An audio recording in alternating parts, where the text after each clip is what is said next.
So the hard part for all crafters, right, is packing enough crafting supplies when you're going on a trip. And yeah, so we have purchased the Knitting Cult van RV, and Okay. Mr. Knitting Cult Lady is actually out picking it up right now. And Oh my then goodness. we are literally putting the top secret book cover on the side of the van and all the like order information. And then and then we're gonna have You're so good at like seeing something through, which is, I think, oh important. yeah. And But look, like we can't share that's the cover publicly yet, but we can share cults always promise space travel. it's hard to, it's like It blurry will for be some reason, but I can see it the will be color. Got flipped it. around on the video. Oh, But it okay, says now I see it. Hmm. it says cults always promise space travel.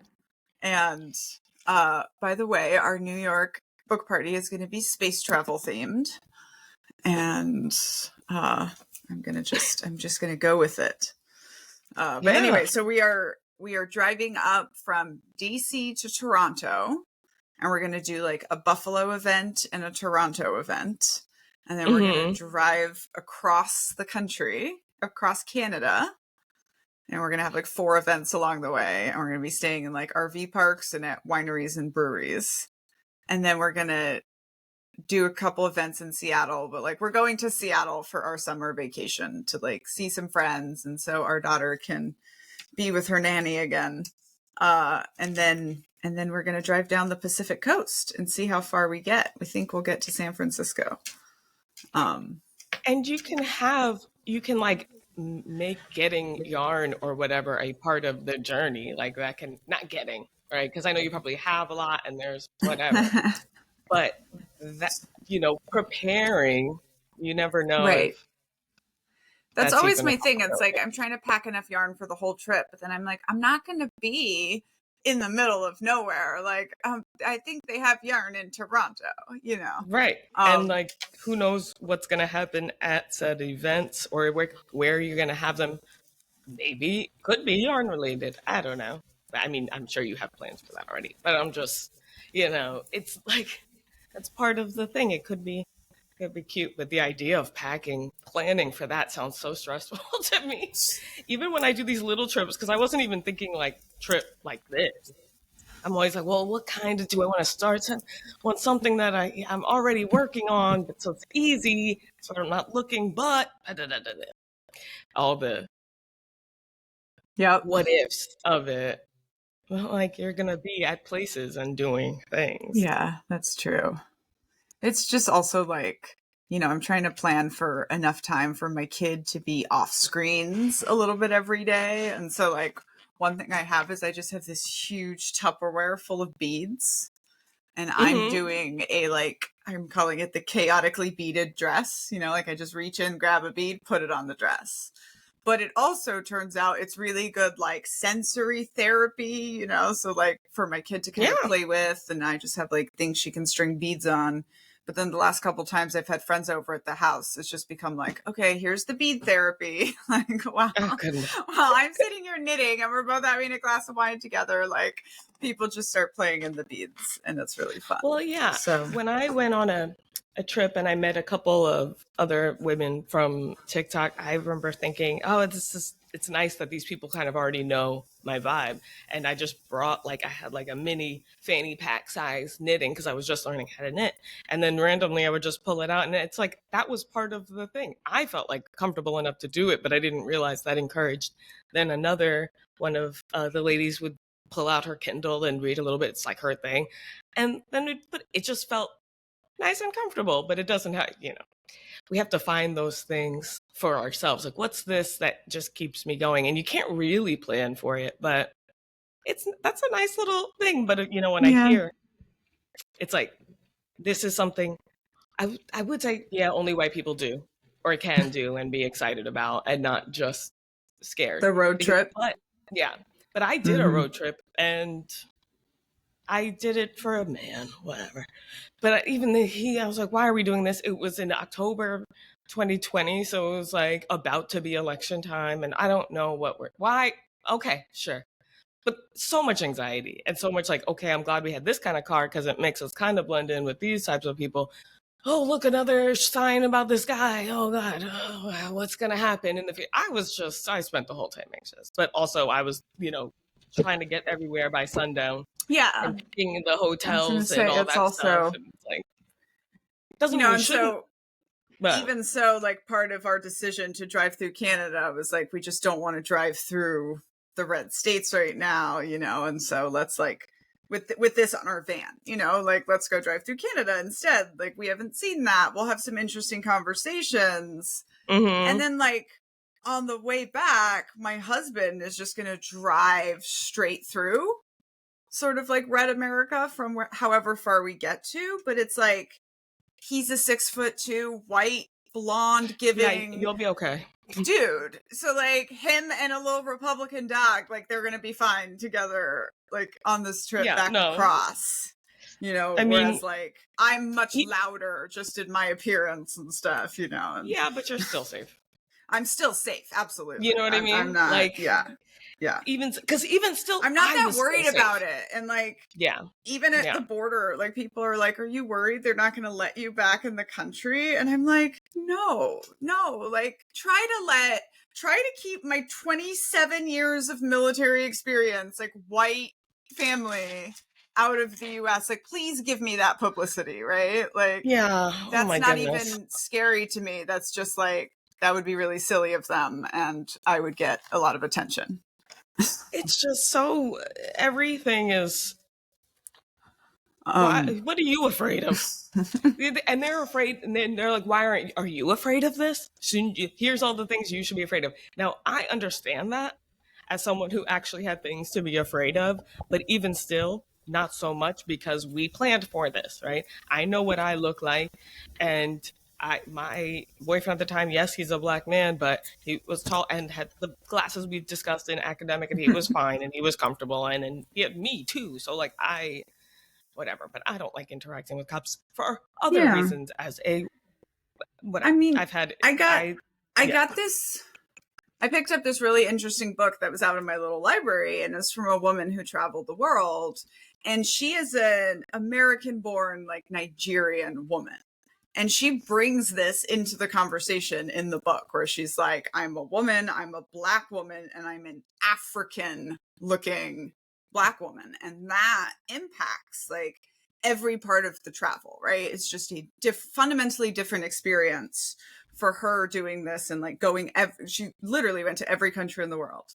Anyway, it's a really cool picture book, and me and my kid are obsessed with it right now. We're probably going to bring it on the trip with us. But it is a very, like, different. It's a different experience, and hers is different from my experience. And like, I have very few cop interaction experiences, but they're more about me being afraid as a woman than as Black. Initially, it's as Black, but then I realized there's also these other dynamics going on, where now, why am I alone with this man in a car and stuff? And the favors of letting you go come with other things. You're saving people around you. Like, I don't know. I have cop experiences that I don't think people understand. Like, it comes in all forms. And so it's interesting. After we record this, I'm going to a DMV to hopefully get a new license, because I lost mine, right? I lost mine in the move. I can't stop kicking myself about it. I don't lose things like that, but it's like, I don't understand how this happened. It's driving me crazy. But since that, it's like, it takes a long time to get an appointment for this, and hopefully they'll let me do it without do a transfer, because now it's a new state and blah, blah, blah. I have paid for Ubers that I could have just driven because I don't have a license. Now, cops don't really pull me over like that, but the fear of it is enough that I'm paying money. So at the exact same time, my husband a week ago went out to go buy this RV. And when he got home, the guy had emailed him that he left his ID card there. Right? Like, he's still been driving for the past week. Right? Like, it was just like, oh, okay. Like, I've got a picture of it on my phone. And we literally and discussed so do I. it. Like, you've got a picture of it on your phone, and you're a white dude who's like, probably the risk of you getting pulled over in this week is very low. And then, but then even just I don't know. I think the whole, like, in reality, all you have to do, in reality, all you have to do is show up in court and prove that you had a license at that point, and they'll pull the ticket, right? But it's much more likely to go that way for Tom Young than it is for you. Right. And just the knowing the possibilities and seeing and the threat trauma responses and just the different way that conversation would go with a cop of like, oh, hey, funny story. I went and bought this RV and I left my ID card there. You know how it is. Versus you saying, officer, I lost it in a move. Right. So do I say I lost it, or do I pretend to look for it and then not find it? And then they know, and I'm not good at that and whatever. And I just don't want to interact in a way that I can't control. So that's kind of like a black tax right there. Right. So I'm jumping in cars with strangers who are like not better drivers than me. And just for the off chance, and it's just straight paperwork. And it's why one of my points to any kind of political person, well, I don't know if it's political person, but traffic stops would avoid so much and do so good for economy and safety and everything. Because if someone just ran it, I mean, and so many things. Is there like a term? Is there like a term for this kind of like paperwork privilege? You know, like we were talking the other day about how like I don't have to keep receipts when I leave a store, right? Or like I just never have had to. Another example, right? Like I've had a little bit of trouble getting my paperwork in Texas because my passport name and my birth certificate name didn't match. And I've had 5 different name changes, but at every point I've kept Mestinek, right? And I am this white girl. And so I just explain what happens, and it's frustrating and blah, blah, blah. But like, I've always been given the document at the end of the day that I was there for. And I don't think this name mismatch I don't think they would have just hand waving it if I was there in a hijab, you know, if I looked differently than I do. You just, it's almost like, even though it's a foreign sounding name causing trouble, right? No, yeah. Because when we talk about privilege, it's about what you're not experiencing. So it's about what you're not expecting to happen, which is hostility, and then preparing for that. And like, there's a mental struggle that goes along with, maybe nothing ever happens. But if you think it may, that is something that happens in your nervous system. And it's like this, like being given the benefit of the doubt. When it comes to paperwork, that like, you know, like I don't have to keep receipts to return stuff. I can just walk into the store and be like, oh no, I'm sorry, you don't have the receipt. You know, my voice goes up a little bit and then they give me the thing. And there's not like, and so I don't have to go find the receipt, right? Or like, I'm not going to be asked to prove. I'm not going to be turned away and have to go get my birth certificate and more paperwork and come back and do that. Right. So it's like all of that. And it's kind of like with the resumes. Related to paperwork and the systems that we're in. That there's just like kind of like the job applications. Proving and blocking that I think you're going to have to do than I ever have to do. Right. And this is part of what I think the part of white privilege that I kind of understood when I first heard the term, where I was just like, like, you know, when they told me they couldn't enroll me in school because I didn't exist, like, we had to do some work, but eventually they let me enroll. You know, it took less than a month for them to let me, with no paperwork whatsoever, enroll as a sophomore in high school. Yeah. And I don't think they would have done that necessarily for another girl named Daniella coming from Mexico with no paperwork. Right. And you may have been told by someone not to even try. Right. So I think there's that part too. You know, where it's I was already going that way. I was just like, screw it, I'll go get a GED. And I was a, you know, white dude who had been through all the systems all the way up to college, being like, no, like, we're gonna go get this worked out. Yeah. So exactly. That's, you know, and that's where white people can do stuff that is more helpful. So like, even when I started saying like, you're good at following through on something. So Black women can be the idea people. Let us have the ideas and the plans as ideas, and white people can follow through on them, can pick them up and say, hey guys, let's keep doing this, because we're not taught, or we're not even given. So it's like what I was saying about the job applications or resumes, like, they say white men essentially are going to apply with barely a credential, and Black women barely going to ever even try. It's not because we're not. There's many factors as to why that would be. And I'm not saying that needs to be. I don't think we need to adapt dangerous confidence. I think we shouldn't be there, actually. I don't think those are healthy places for us where lying and deceit is good. Exploitation is the point. So it's a both and, but so they are just willing to, because they know most times it's just a fine treatment. There's a lack of consequences that allows you to just walk out and feel comfortable. Oh, I lost this, I lost that. To me, it's like, oh my God, this changes everything.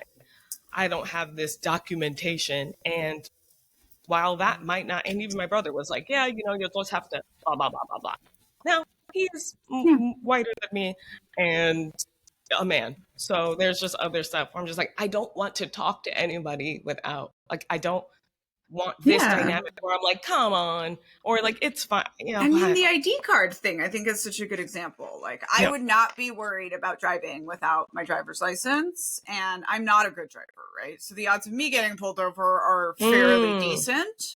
And I just know, like, the worst thing that is going to happen to me is I'll get a ticket, and then I'll have to show up to court and prove that I had a license, and they'll dismiss the ticket, right? I know he's not going to arrest me. Right? Like, I know that's not going to escalate. Like, I know, and it's this, like, these are part of the systems in America that white Americans take for granted, that just work the way they're supposed to, but only for specific people. Yeah. And then you get to be like, what do you mean?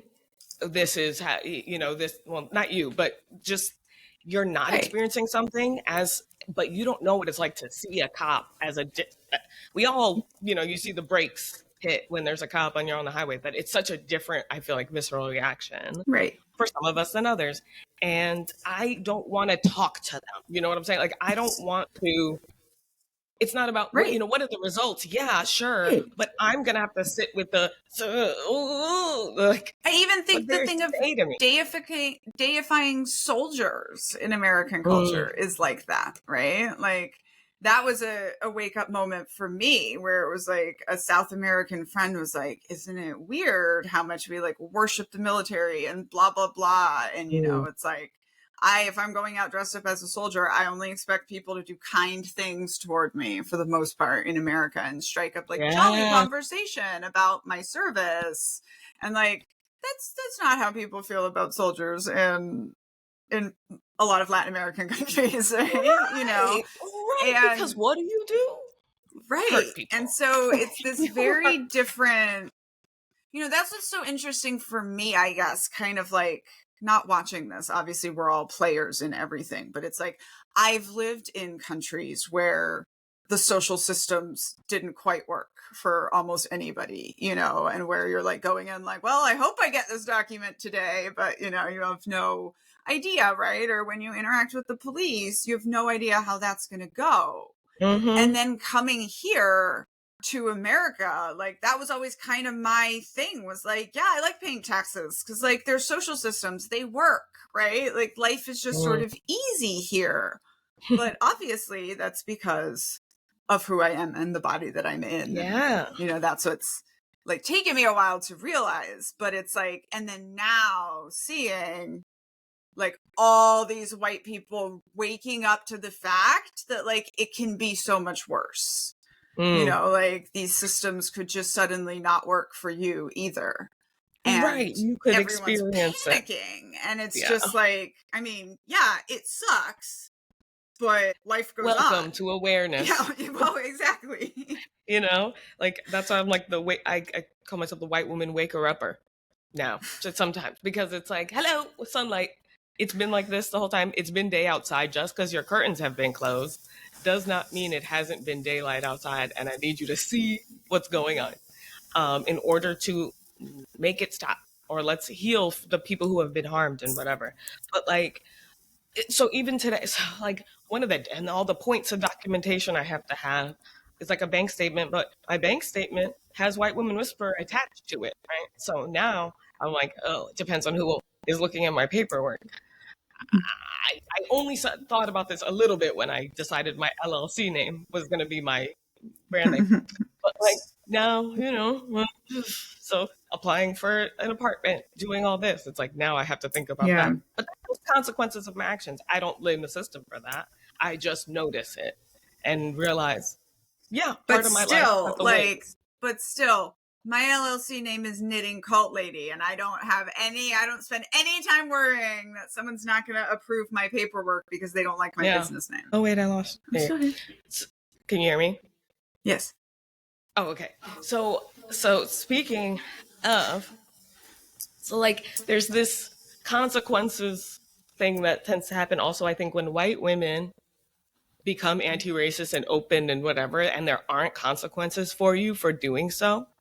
Apparently, sometimes people will come looking to Black women around them to go do something about this, right? Especially me, I guess. So there's two elements to a comment I got. Oh, before I even start that, I wanted to update that I finished Tia Loving's book and I really liked the ending. And that's like most of my review is that I liked the ending and the uncertainty of her ending. I was nervous that it was going to get preachy because sometimes people come out of an experience, especially white women, and they go, this is what you got to do now too. If you whatever, it's very like, and that's when I learned you got to do this, and that's not what it's giving. So that's good. Aside from like listen to people and look at what's around you and speak about your own experiences. So that was great. But on a video I made where I just kind of like addressed how shocking it is coming from a woman who happened to be white, being raised by my mother, who is Jewish, non-traditional, happened to be white, and this white traditional Christian white womanhood book. I was like, whoa, that's crazy. Someone comments, I hope you're dropping the white knitting cult lady. She speaks over you and spreads misinformation. You are better than that. And you are better than that really was, and I'm realizing I think it was a man, because maybe that's the one I wasn't, everything else like was nothing, but you are better than that is some kind of, and I asked people about it and they were saying a lot of white people hear this phrase, like this white shaming, but like you're better than that. Better than what? Doing what I'm already doing? Yeah. And I noticed that, random people will come to me and just be mad at you, at me. And I'm like, that's interesting how this becomes my responsibility. And you're chastising for not even thinking about what does that mean? Drop somebody. So, and they tried to say you're still in cults, and people are obviously like, what does this even mean? And if that's true, why is this your answer? Like, if they were really concerned, if there's an issue, right? Why are you yelling? It's at like, why me? are you doing this? Why are you? There's also been, I don't even know what to think about this, but I'm like, there's been a little bit of a concerted effort to be like, oh, well, she's just a privileged white lady. And I'm like, yes, we know this. We have acknowledged this, and like, I am talking about white, it's like, the only way I can really explain it is like these people, most of whom are white, are going, she's not freaking out enough for a white lady, right? And instead of understanding that is because of what I have lived through and what I have survived and the work that I'm doing and all of this stuff, they just go, oh, she doesn't care because she's a privileged white lady and this is not affecting her. Right. So it's like, that's kind of. Yeah. And you're not. I got a little bit of this. Well, why aren't you in it? Like someone literally is like, why aren't you leading a march on the White House right now? And I had to be like, do this kind of like everyone has a role in the revolution thing, right? And like, not everybody can build a platform with 500,000 followers. And part of why I can do that is because I'm a privileged white lady. Right. And then I can use this platform to educate people on this and blah, blah, blah. Right. And so it's not like, I don't feel like they're valid critiques about my whiteness at this point. Like, it's just kind of this trend because I won't validate their fears. That like every single thing they think of is legitimately a valid fear, that then they're like, oh, well, you don't care because you're a white lady. Right. You don't care because the only caring is scaring in whiteness, right? It's fearing. It's I'm worried for you. I'm so in love. It's so scary. Like, I just noticed this scary. And then we talked about that with the influencers. Oh, I'm going to try this new thing. Oh, I'm so scared, guys. Guys, can you pick another emotion? And yeah, things are bad. Black people still find joy all the time. You will find joy in anything, but in whiteness, that doesn't exist. Apparently, joy is Jesus, others, you. What? What? The what? Guys, what stop a with the white acronyms. way to find joy. I've never. It's a song. You know it's a song, right? No. Jesus and others and you. What a wonderful way to spell joy. And like kids sing it, you know? My God. But it hurts my brain. But like the other element is people don't consider my intentions, right? So even if what they're saying was right, and I am voluntarily speaking to you weekly about my special interests and things. That's a choice. I have full ability to speak for myself. And what I chose to do was reach out. They don't see, I reached out to you to be like, you're talking about podcasts. What do you think about this? And then you were like making it happen, like with all the things, like the things you do. I didn't. I just showed up and continue to just do that. And that can be a part we play. And all during the week, I just think white lady stuff and talk about it and know I can say it. It's validated. It's taken elsewhere. As you do things, I am then brought with you. If you were to start leading some white lady revolution, I should drop you? That's actually terrifying. I want to be able to be like, hey, hold on. Before you do that thing, that white lady thing you're about to do, it would make no sense. Yeah. And, even my first thought when I heard you say that was like, oh no, have I been talking over you? I think we do that because of ADHD. But that's what I said.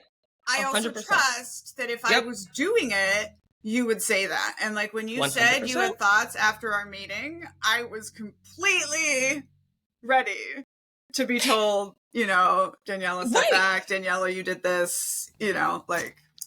That's what we're here for. We're learning. That's literally the point, right? And then so it's also infantilizing to me because that is not the worst problem we could have, right? You're talking over me, which means you're excited and you want to say something. I'm doing the same thing, right? And if it were, and it's like dehumanizes me in a couple different ways to think that you should never be allowed to speak how you speak with me too. Like you should be scared to speak over.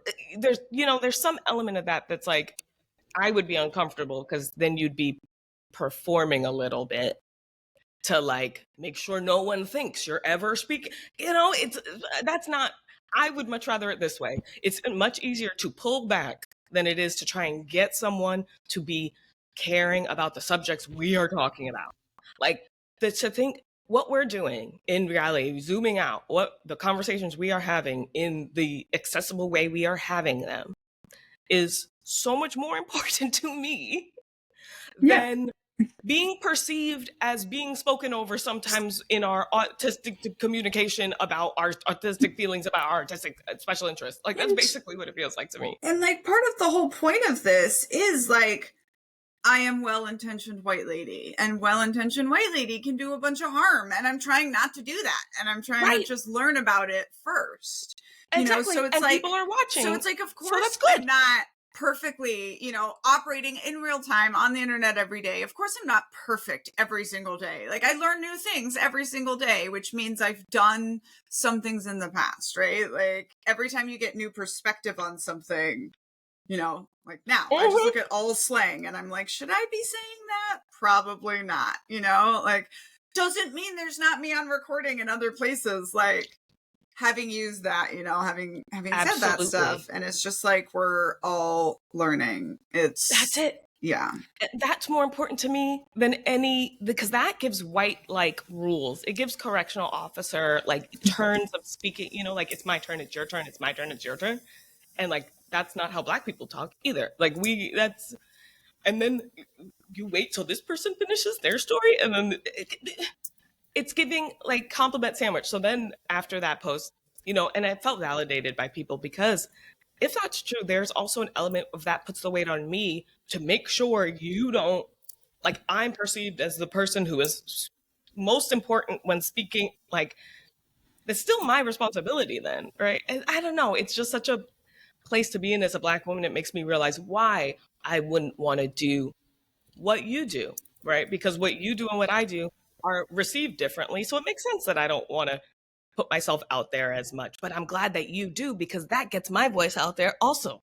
Like every time you go, I'm a little bit there too. And I like that idea. In the And book. yeah, I'm in the book. And so that's what I said also. It was like, hold on. So this random stranger on the internet is going to condemn me for being in relationship in any way, because what they want is dropping it with someone who's making sure my voice is carried in the book. You make sure I'm in these spaces, my voice is heard.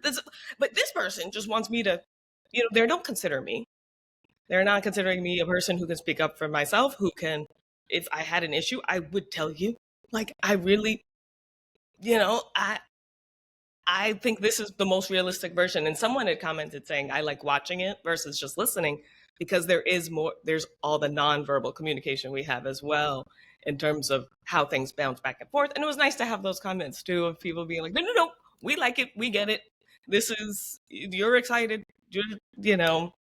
because I have to look Yeah. at that stuff as well. What am I It's also representing in conversations? And that's also just part of the work of being co-hosts and being conversation partners, is trying to get better at this and not talk over each other and not have those starts and whatnot, like in yeah, my other that's podcast, true. we always have a guest. So it's always like, we're trying to balance like who's asking the next question and like who's jumping in, and then we'll jump in at the same time. And it's like, this is a dance that we're doing together. Like, this is Yeah. a conversation that we're having live. And the internet. The internet throws a little wedge in there too, because if we were in person, it's a little, because sometimes it gets choppy, or something, or it's like there's a lot. There's a delay. Yeah, goodness. And we do well considering all that. Some people were like, I just love that. I was like, think about what we're actually doing, not the technicalities and the perfectionism and all the things potentially wrong, which is that whiteness thing of like, but see what happens when white men start speaking. And that's why I'm the white woman whisperer. So I just want to say, it's okay to have your lane, because apparently that's a pretty hierarchical thing to say, the whole better than they don't like you, because see, men don't like you. Men don't even see me, white men, right? But they don't even, and then apparently they don't like you. And then they're like, we need her to, she should be scared of a Black woman, I think. I don't know. And they don't like, they're just going to say you're white and privileged. And that's okay. If it's white people saying that. And that's fine. Right. I mean, like, and that's what I'm saying. It's just yeah, like, I'm open here, and I've had some, so one thing, for example, is I had a Black woman who signed up for my book club and then was like, but I showed up and I was the only Black person and I did not feel like I was going to be comfortable there. Right. And I'm like, and she's, we gave her a refund, and she's like, but I'm interested, like, if your audience gets more diverse, and this was like kind of a question that I have for you, because it's, in a way, it's a little complicated, right? Because it's like, well, I'm a white woman leading in a space, like, I don't know that I should necessarily be aspiring to be leading like women of color on this right now.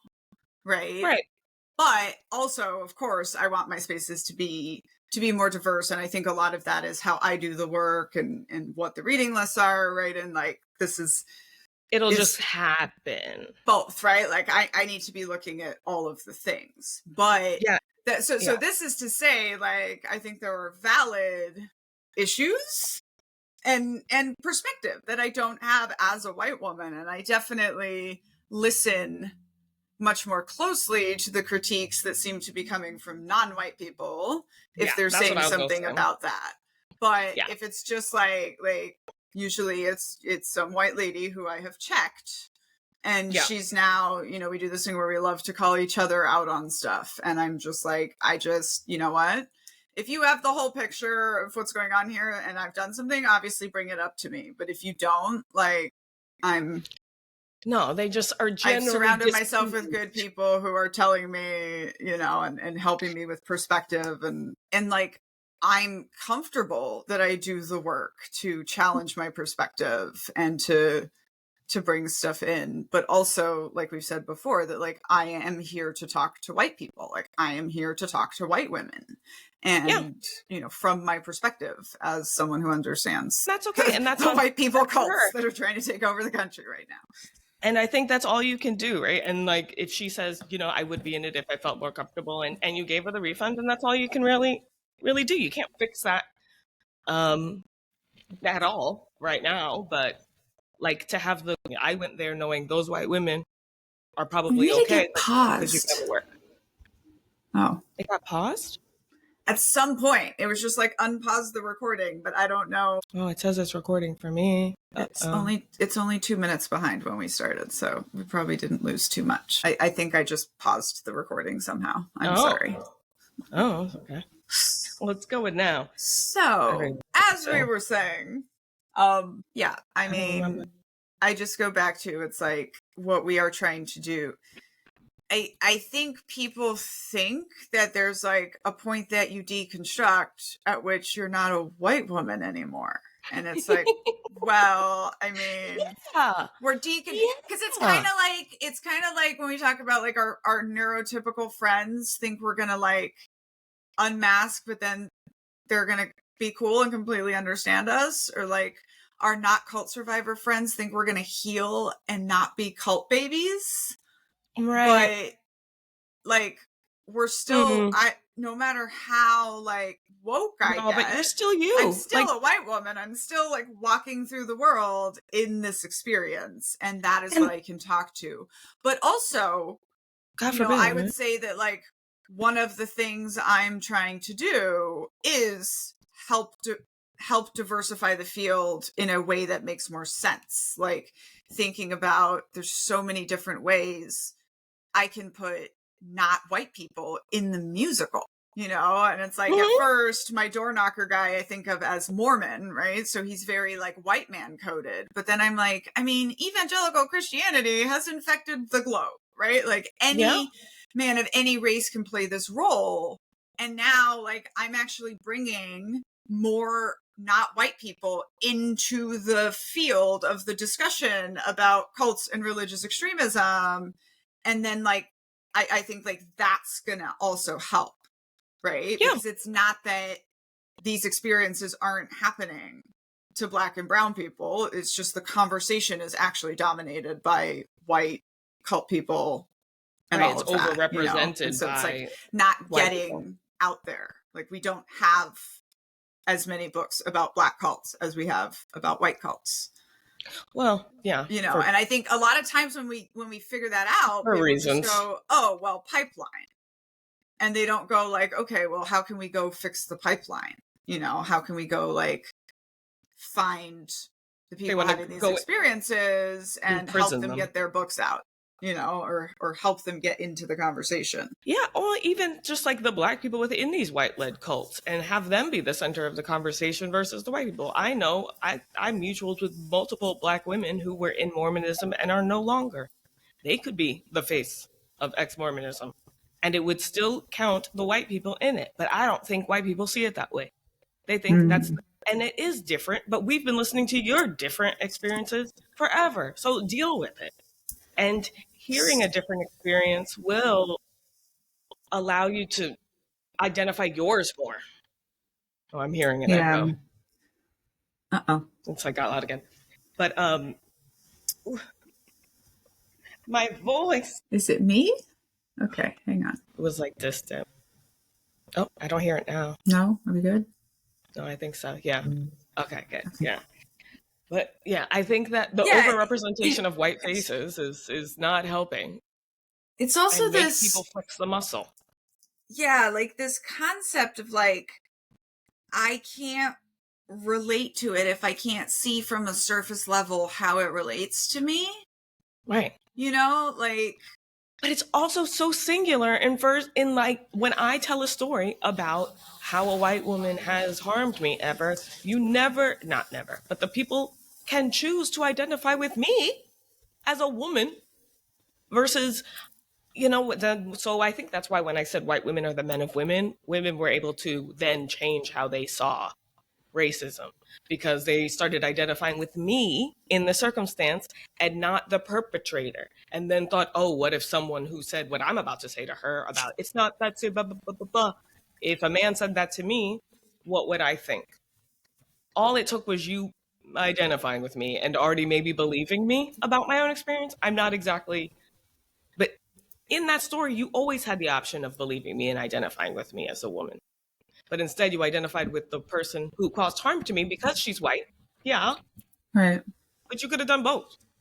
We know how to anti-heroes and villains and heroes, and we know how to look in depth and see a background matters and stuff, origin stories and stuff. Except for if it's a black woman, she's very singular and like I'm the other one, and you probably meant blah blah blah blah blah. There's all this hypothetical conversation around the character not talking. Like that person, you don't know that person. Why are you defending that person in the story I'm telling you about how I was harmed once when I'm trying to help you, obviously? Like, I'm not doing this. It's just it's a choice in a way. And I think if you put a black person as that, I don't know how you. I mean, it's very. Are you familiar with the author Tamari Jones? And she wrote a novel called An American Marriage. And it is a black family, and it is a very black narrative. Yes, I've heard of it. Yeah. But she's called it An American Marriage. Oh, and just that, I think, is so like deep, Right. because it should be like, well, yeah, duh. But that's to me, not that's not the way we're told the narrative. Yeah, to me, that's not controversial because I wasn't told the narrative of even things like you're better than that. So that whole thing, because like my version of whiteness that I inherited was not really white. So like I said, my mom happened to be white. She was not a people pleaser. There was no value to that. I think it's also this commentary on like every time like I'm described, I would just be described as like this American girl, and you would be described as an African American girl.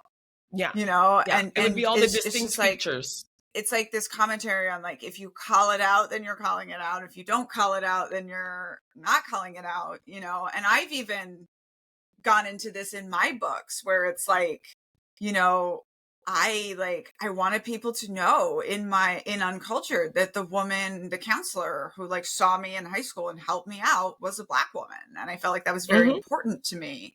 And I was like, but if I don't somehow make it obvious in the narrative that that's a black woman, everyone's just going to default white woman. But it's actually hard to do that without kind of black coding characters. And that's when I learned about all of that, really. That's interesting, though, because sometimes I can tell before they're described. And I think white people would need the description, and black people don't always. Like, there are times where I hear in a story that someone says, and then this woman made sure, da da da da da. It's almost like if it was a person and you would know it's a woman or a man. If certain actions that this person takes, there's ways where I would go, huh? And then you start describing, and I'm like, yep. So one of the things I did was I contrasted her directly with the icy blonde, blue-eyed, non-sympathetic white lady vice principal, who I literally named Karen for a pseudonym. When said counselor read it, she was like, "Oh yeah, that was perfect." It's like I think you're prepared for whoever steps in to be the exact opposite of Karen lady. So then it's just like very. I think I used something like as she shifted the photo of her son with warm brown hands, and then later had her like she directly brings up her son being a black man in the conversation where it was like natural and part of the conversation that we had. But it was like, I hadn't thought about it in that way that you said, even though I know that I was purposefully contrasting them and playing into like white lady HR non-sympathetic stereotype in order to contrast. And isn't that interesting? It's like, that's how much work has to go into just saying someone's Black. Mm-hmm. And so imagine having to live that way, but you don't know other people are just defaulting to themselves, because why would they? But, you know, we don't know what it's like to just be white. And that's why I think more people need to write these stories. It's why I like Tia Leving's book, A Well-Trained Wife, because like I said, that a lot of that shocked me. And I know a lot about white womanhood, right? Based on how y'all interact with us. She was saying, I realize people need to know what's going on in the homes. And so I think I was saying before, I don't know if it was paused during this, in your book club or whatever, I think if there's a lot of addressing of whiteness and you say it, just like we put forth the effort to say Black, because when we mean it, we mean it. And, you know, saying white makes you a safer space, and it makes the space safer, right? Because if the white ladies can't handle race being brought up, then it's not a safe place for a Black woman to be. And you have to, you know, there has to be acknowledgement, like, yeah, it's actually not, we're not safe for Black women yet. Yeah. You know, because you might not. Yeah, I mean, that was even true in writing of the book, right? Like, we have to address the whiteness in chapter 1 for it to be safe in the end of the book for you to come in and be like, hey, all of this is tied to whiteness, blah, blah, blah. Yeah. You have to, or else you're also, you know, it's not a safe space for certain readers while you're talking about Americans and this is what they think and this is what they, you know, how they're treated, or this is what they all aspire to. Because that's just not, there's a double consciousness in Black Americans where we know what you're talking about. I'm not unaware that that's how people are treated in America, but I'm also aware that we have whole human bodies in our homes, different dynamics, different cultures, languages that are never validated by these mainstream medias or whatever. And we just have to hold all that, even with all these books and da-da-da-da-da. So you just never know what you're going to get. And in your book club, who knows what someone may respond in a moment of discomfort, and or how they may describe a character. And for sure. Prepared for that, you know. Well, like, and even because by definition, any discussion of cults is going to include a discussion of white supremacy and racism, because that's all tied in. As we know, it has to be, right? And the more you talk about that element of it or bring it to that, it will be more inviting for people who are curious about the white womanhood of it all. And there is space for white women, like I said, for you all to take it and run. It's also like part of how we make these spaces safer, I think, is like, because I can be there and then I can bring you there and you know that you're going to be safe there, you know? So like, I think about like, I've been offered to do free ayahuasca trips many times. And I've always said no, because it's always through a veteran thing. And I am not going to go with my natural predator, male veterans, and go be vulnerable. However, if my 20-year retired special operations veteran husband, who is always looking out for me, was there with me, like, that's a different story, right? Like, I can operate in veteran spaces and feel safe. You know, when I'm in a veteran space and I'm not with my husband the whole time, I'm just like, who's going to invalidate me or assault me? You know, like, really, that's what I'm thinking of. Yep. When I'm with him, it's a completely different experience. Like, I don't have to be on my guard all the time. And I think like that to me has always been like part of what we need to do as white women. Like, it's not, it has nothing to do with denying your whiteness. It has to do with being like, well, if it's white women making this space unsafe for Black women, we white women can show up and be like, no, get the fuck out of here. You can't act like this in this space, you know? Literally. It can literally just be protecting your space from people who are harming your space, which includes you want Black women in that space, right? So, you know, it's just looking at it from you are security and women are the protectors. It's not men. Women are like Black women. They always say, oh, if your kid, whatever, make sure they go to a Black woman. She is going to see a human there who it's not always the reverse, right? We're not always going to be validated. And it feels nice when someone chooses to do so. Like we've discussed, like the bar is low. All you just have to make sure no one says things that make people, or if they do say things that make them uncomfortable, it's not silence in response. It's, well, see, I know where you're coming from, but absolutely that does not hit the way you think or something. I don't know how white people talk to each other. Yeah. But it's something, figure Well, it out. I do get the bar is low thing, right? So like recently I had a Black woman tell me in my comments, just like, she was just like, hey sis, I see you always using uppercase B.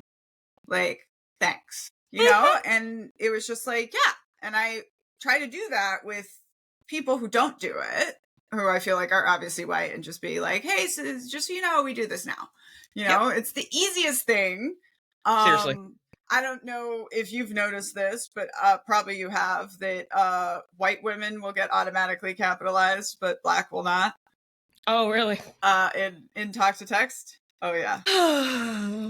Isn't that interesting? It's very annoying to me, because if I accidentally put a capitalized white woman, I'm gonna look like a white feminist. So I just like, it's okay. That's okay. I already did that in my book because I was listening to white men. So like, my last book. So. And that's part of the journey, right? Because if you didn't have that, you wouldn't have that to say now. It's all we want is for white women to acknowledge that they're white women. That's it. And it's when we say, hey, oh, well, that's because you're white. You don't go, well, what the heck? I was trying to help you. Yeah, I was giving you information. Literally, it's if you tell a man, oh, well, that's kind of sexist. What do you hope he says? No, it's not, because you don't understand what I meant. No, you want them to go, really? Oh no. I mean, yeah, I've been doing that thing with my husband. Whenever he says, well, everybody knows, I'm like, does everybody know this? Or does Tom know this? And it makes him uncomfortable, but he's like, yeah, okay. And it's just like, because you just don't realize how often you do that kind of stuff either, like. That's funny. What to me is so fascinating about this stuff, that it's just like, so like every week we come here, I have so many new discoveries, and then I see them everywhere. Yeah. When I leave, right? So it's just like, we're just coloring in this picture a little bit more at a time. And together, honestly, I'm handing you some colors, you're handing me some colors, because I don't know what, I can say this a lot, I am not a white woman. I don't understand this. So sometimes it's just to present it, verbally process, and have someone go, yeah, I hear, that makes sense, because this, and you have the cult background, like that. That's why I remember thinking, if we do this, this is really cool for me. Because it's not, and it's helpful to both. Area. It's helpful to both sides, right? Because I think it's also helpful, 1,000%. When you are like, white women do this, and I'm like, yeah, that's weird. We shouldn't do that. It's helpful to hear from an outsider, oh, why, why do you do this? What are you? One of the things for me is saying, when you're in a grocery store aisle and someone's blocking the way, actually just saying excuse me, rather than silently standing there waiting for them to move. And to me, this was always just because I'm so uncomfortable. I feel so small. I'm also not in a hurry. I'd rather just wait, and not inconvenience someone else. But when my I Walk Racist video went viral, and the Black women were like, oh my God, in grocery stores all the time. And they were like, yeah, I just don't move. I just stay there until she has to say something. And I was like, oh, so now I know this, and now I think about this every time. And I push myself to say, excuse me, Really funny. Like I said, growing up in the diverse area I'm learning about a lot of that stuff too. Like the racist white people walking, it's interesting to me. But to me, even if it truly is oh, this is my different thing from other white women, it's still yeah, but they don't know that. And they think information. I just look like this basic white girl, where it's just knowing that to me is actually helpful, because I'm much more incentivized to push myself past this thing of trying to be so small and not take up space in this way. Yeah. Because I don't want Black women looking at me thinking that I'm a Karen. versus like I should just do it for myself because I should heal think and about that. take Like, up space. yeah, I'm just going to stand here and wait till you're done and then I'll go is a little bit rushing to some people, right? Because they might want to stand there for a little bit and peruse, but they know you're waiting and you're not saying anything and you're just now there. But, it's sometimes politeness is just policing and you don't even know you're doing it. Because they're talking about in my comments, in sororities, which we talked about, and in corporate America, which we obviously talk about, the compliment sandwich.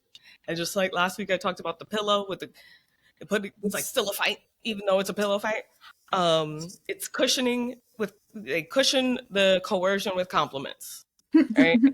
It's just because you're complimenting me, now I have to thank you while you still are saying something that hurts my feelings, but I'm not allowed to act like they do because then you gave me you paid me a compliment, which I think is an interesting turn of phrase. That's just manipulation. And professional critique. Say what you gotta say. What did I call it? Like a shame and something sandwich with white bread. Shame and superiority sandwich with white bread. Because what's the point? This is how you speak, or in interviews, this is what we talk about, this is what we don't talk about. You know not to talk about ever leaving or thinking something different than the other people. And everyone's sweet and everyone's nice and you have to have something to say about yourself that's bad, that's a flaw, but that's not really a flaw. So you have to have kind of like a fake flaw. But not the one that everybody has been using because now it's so obvious. That's my favorite question. Like, what's something you don't like about yourself? Or what's something that's your biggest hard weakness? To get along with you? Like, why don't you just call my boss, my ex-boss that you're already going to call and talk to, Like, they don't ask, can you do this job? No. Tell me about a time where... And then you got to say situation, the tactic, the action, and the result. That's how you answer questions. What is this job? The more I hear these, like 9 to 5, 9 to 5, 9 to 5 means something different now because it's a type of job that is what is it? We all know what it is, but we don't.